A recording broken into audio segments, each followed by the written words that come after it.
पर नक्सली हमला हुआ है। छत्तीसगढ़ में नक्सली हमला हुआ है। दंतेवाड़ा के अरनपुर से ये बड़ी जानकारी आ रही है। अरनपुर में ये नक्सली हमला हुआ है। बड़ी जानकारी छत्तीसगढ़ के दंतेवाड़ा से नक्सली हमले की इस वक्त आ रही है। और अभी जो जानकारी आई है उसके मुताबिक ये जो इलाका है ये दंतेवाड़ा का है। ये नक्सल प्रभावित इलाका है जहां पर ये बड़ा हमला हुआ है, जहां नक्सलियों ने ये बड़ा हमला किया है। हमले में 10 जवानों के शहीद होने की खबर है। बड़ी जानकारी आ रही है, 10 जवानों के शहीद होने की खबर आ रही है। तो दंतेवाड़ा से इस वक्त बड़ी जानकारी है, चूंकि छत्तीसगढ़ का ये दंतेवाड़ा का ये जो पूरा इलाका है ये नक्सल प्रभावित इलाका माना जाता है। और यहाँ पर इस नक्सली हमले में जवान शहीद हुए हैं। 10 जवानों के शहीद होने की जानकारी आ रही है। पिछले दिनों भी छत्तीसगढ़ में एक हमला हुआ था। जब जवान जा रहे थे तब नक्सलियों की तरफ से हमले को अंजाम दिया गया था। और अब ये हमला कैसे, किन सर्कमस्टेंसेस में हुआ है, क्या हुआ था, ये और जानकारी अब धीरे धीरे बाहर निकलना शुरू होगी। पता चलेगा कि आखिर कैसे इन नक्सलियों ने हमला किया है। और देखिए पिछले कई अरसे से लगातार जो नक्सली हमले हैं अब वो नहीं हो रहे थे, तो ऐसा लग रहा था कि नक्सली कमजोर हो गए हैं। और एक बार फिर से ये नक्सली हमले जो बढ़ रहे हैं ये इस बात की तरफ इशारा करते हुए कि ये समस्या जो है आज भी देश के सामने बहुत बड़ी समस्या है। हालांकि पिछले कई अरसे से लगातार कॉम्बिंग ऑपरेशंस चलाए जा रहे थे नक्सल प्रभावित इलाकों में और उस नक्सलवाद को खत्म करने की पूरी कोशिश की जा रही थी। और एक बार फिर से इस नक्सली हमले के बाद सवाल खड़ा होता हुआ और अब ये जानकारी निकलकर सामने आएगी कि ये हमला कैसे हुआ है दंतेवाड़ा से, जो कि नक्सल प्रभावित का जिला है दंतेवाड़ा छत्तीसगढ़ का। यहाँ पर ये बड़ा हमला नक्सलियों की तरफ से हुआ है। 10 जवान हमारे शहीद हो गए हैं। 10 जवानों के शहीद होने की ये बड़ी जानकारी आ रही है। नक्सलियों की तरफ से बड़ा विस्फोट किया गया है। ये जानकारी आ रही है कि एक विस्फोट को अंजाम दिया है।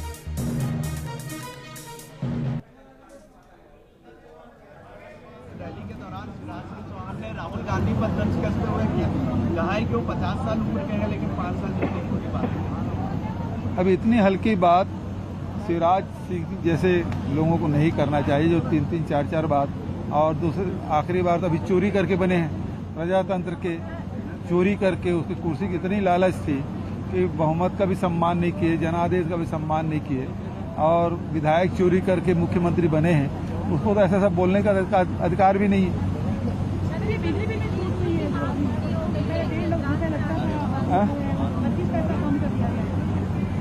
अभी हुआ है, उसके लिए बधाई। चलो थैंक यू।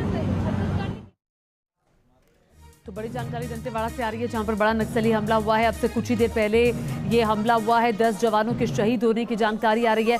और खबर ये भी है कि आईईडी धमाके से विस्फोट हुआ पहले और 10 जवानों के शहीद होने की जानकारी आ रही है। और अभी भी ये मुठभेड़ चल रही है। अभी भी ये मुठभेड़ चल रही है।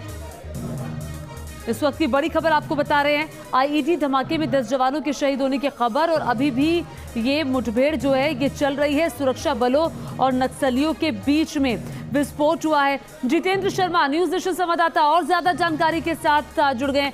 जितेंद्र बताइए क्या जानकारी है आपके पास? देखिए सुरक्षा बलों और नक्सलियों के बीच एक मुठभेड़ जो है वो हुई है मध्य प्रदेश। अगर हम छत्तीसगढ़ की बात करें, छत्तीसगढ़ के दंतेवाड़ा में एक बड़ा हमला हुआ है। नक्सली हमले में करीब 10 जवानों के शहीद होने की जो खबर है वो अभी तक आ रही है। बताया जा रहा है कि आईईडी का जो धमाका हुआ है उसके बाद ये जो घटना हुई है और ये बताया जा रहा है कि दंतेवाड़ा के थाना अनूपपुर क्षेत्र के अंतर्गत माओवादी कैडर की उपस्थितियों की आम सूचना पर दंतेवाड़ा के डीआरजी बल नक्सल विरोधी अभियान के लिए रवाना हुआ था। और इसी के तहत जब वो इस विरोधी अभियान के लिए आगे पहुंचा, अनूपपुर मार्ग पर पहुंचा, तो अनूपपुर मार्ग पर ही आईईडी का जो विस्फोट था वो हुआ। इस अभियान में करीब बताया जा रहा है कि 10 डीआरजी जो जवान हैं वो शहीद होने की खबर आ रही है। एक ड्राइवर के शहीद होने की खबर आ रही है। अब यहाँ पर जो है क्योंकि यहाँ के जो एसपी हैं सिद्धार्थ वो भी यहाँ पर पहुंच रहे हैं और लगातार जो पूरी टीम है वो पहुंच रही है। तो देखिए बड़ा नक्सली हमला छत्तीसगढ़ में हुआ है जहां पर आईईडी धमाके में 11 जवानों के शहीद होने की जो खबर है वो निकल आ रही है, जिसमें एक ड्राइवर है और 10 जवान हैं। और जिस प्रकार से हमला हुआ है इससे पहले भी हमने देखा है कि छत्तीसगढ़ में इस प्रकार की जो वारदातें हैं वो होती गई हैं, लेकिन जिस प्रकार से मूवमेंट लगातार नक्सलवादियों का बढ़ता जा रहा है ये अपने आप में कहीं ना कहीं बता रहा है कि अब एक बड़े कहने की कार्रवाई की जो जरूरत है वो छत्तीसगढ़ में है, क्योंकि अलग अलग जगहों पर नक्सली जो मूवमेंट है वो बढ़ता जा रहा है। और ऐसे में जब उन्हें खदेड़ने के लिए जवान जाते हैं तो इस प्रकार की जो वारदातें हैं वो होती रहती हैं। बिल्कुल। और ये भी जरा जितेंद्र बताइए कि क्या हुआ था? जवान क्या उस इलाके से निकल रहे थे, उनका मूवमेंट चल रहा था? हाँ, क्योंकि देखिए अगर हम बात करें तो जो जवान हैं उनके बारे में बताया जा रहा है कि वो तमाम जो जवान हैं वो निकल रहे थे और यहाँ पर जो जैसा कि मैंने आपको बताया कि दंतेवाड़ा का जो इलाका है वहां से आगे निकल रहे थे और यहाँ पर चूंकि दंतेवाड़ा में डीआरजी बल का जो नक्सल विरोधी एक अभियान है जो चलाया जा रहा है उसके लिए जो दल था वो पूरा रवाना हुआ था नक्सल विरोधी अभियान के लिए। और जैसे ही ये दल रवाना हुआ था तो वहां पर जो माओवादियों द्वारा अनूपपुर मार्ग बना हुआ है और वहीं पर जो आईईडी का विस्फोट है वो हुआ जिसमें जवानों के शहीद होने की जो खबर है वो निकल कर आ रही है। तो देखिए नक्सल विरोधी अभियान चलाया जा रहा है और ऐसे में जब नक्सल विरोधी अभियान के लिए जवान वहां से निकलते हैं तो आईईडी ब्लास्ट हो जाता है जिसमें डीआरजी के 10 जवान और एक ड्राइवर जो कि शहीद हो जाता है।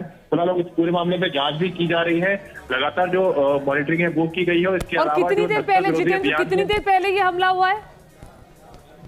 देखिए बताया जा रहा है कि करीब ये जो हमला है करीब 2:30 बजे के करीबन का बताया जा रहा है कि 2:30 बजे के करीबन ये जो घटना है वो वहां पर हुई है, क्योंकि जब इनका मूवमेंट वहां पर हुआ था तो उस दौरान ये जो घटना है वो हुई है।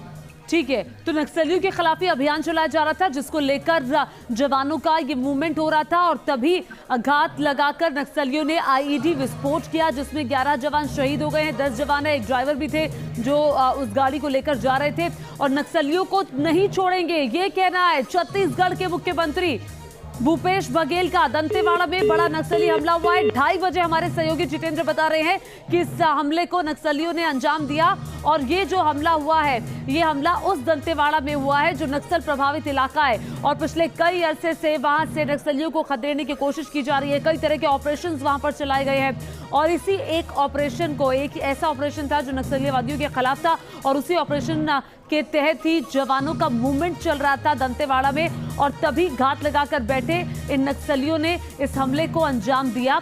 और अब इस घटना के बाद मुख्यमंत्री छत्तीसगढ़ का कहना है कि नक्सलियों को छोड़ेंगे नहीं, बड़ा जवाब दिया जाएगा। अब ये बड़ा जवाब जो है ये कैसे दिया जाएगा? अंकुश रायपुर से जुड़ गए हैं और ज्यादा जानकारी के साथ। अंकुश, क्या जानकारी आपके पास आ रही है?